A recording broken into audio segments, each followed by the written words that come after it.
Satu langkah mengejutkan telah diambil oleh syarikat pembinaan kapal Itali, iaitu Fincantieri, semasa mengumumkan perkongsian strategik dengan syarikat Malaysia, Enra Energy Solutions, di mana Fincantieri komited untuk memberikan pemindahan teknologi jika dipilih dalam program pemodenan tentera laut Diraja Malaysia.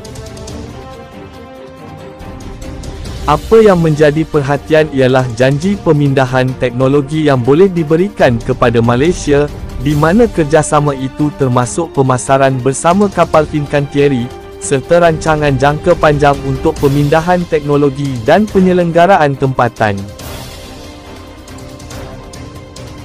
Asia Tenggara ialah rantau strategik untuk industri pertahanan maritim di masa hadapan. Kerjasama kami dengan Enra adalah langkah yang maju ke arah membina perkongsian industri yang kukuh, kata Biagio Mazzotta, seorang pengerusi Fincantieri, di mana Fincantieri membuka peluang untuk pemindahan teknologi, jika nantinya kapal-kapal yang dipilih oleh Malaysia adalah hasil daripada reka bentuk mereka, seperti FCX-20 untuk Littoral Mission Ship Batch 3, dan reka bentuk Kalaat Beni Abis untuk Multirole Support Ship.